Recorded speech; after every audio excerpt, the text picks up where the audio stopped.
អ្នកប្រាជ្ញជាធ្លាប់គិតថាមាសដែលជាវត្ថុមានតម្លៃទាំងការប្រើប្រាស់ជាគ្រឿងអលង្ការឬសម្រាប់រក្សាទុកក្នុងន័យជំនួសរូបិយប័ណ្ណនោះគឺជារ៉ែកម្រដែលកកើតដោយផែនដីតែវីដេអូនេះនឹងកែប្រែនៅការគិតរបស់អ្នកតាមពិតទៅមាសគឺជាសារធាតុដែលត្រូវបានបញ្ជូនចេញពីក្នុងចក្រវាឡមកកាន់ផែនដីក្រោយបំផ្ទុះសូហ្វែណូវ៉ាឬការដង្កេញបញ្ចូលគ្នារវាងផ្កាយនានាដូចទៅនឹងព្រះអាទិត្យក្នុងចក្រវាឡយើងនេះមាននៅផ្កាយជាច្រើនឥតគណនាហើយដែលផ្កាយទាំងនោះបានបំផ្ទុះឡើងក្នុងដំណាក់កាលចុងក្រោយ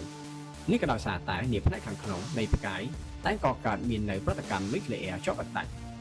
ហើយស្ថិតក្នុងស្ថានភាពកម្ដៅនិងសម្ពាធខ្លាំងប្រតិកម្មចាប់យកនៅត្រង់បានធ្វើឲ្យសារធាតុលោហៈដែលស្រាលស្រាល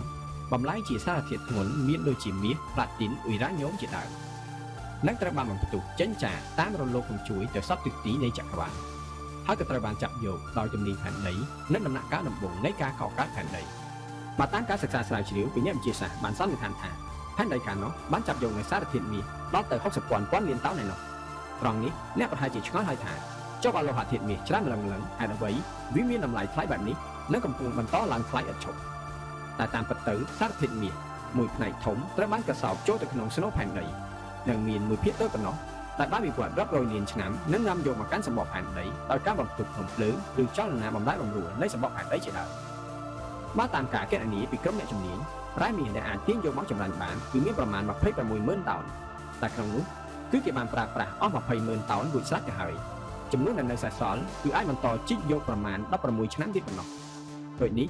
មាសត្រូវបានគេចាត់បញ្ចូលជាធនធានធម្មជាតិដែលមិនកកើតឡើងវិញឡើយចុះហេតុអ្វីនៅលើផែនដីនេះមានតែមាសដែលត្រូវបានមនុស្សលោកឲ្យតម្លៃជាងគេបិទអីក្រៅពីមាសគឺនៅមានលោហៈធាតុជាច្រើននៅទៀតនោះ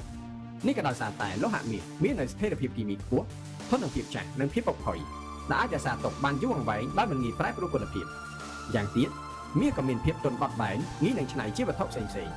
រួមទាំងកត្តាលេចធ្លោឯទៀតដូចជាពន្លឺពណ៌ដែលមានភាពទាក់ទាញនិងប្រណិតថ្លៃថ្នូរទៀតផង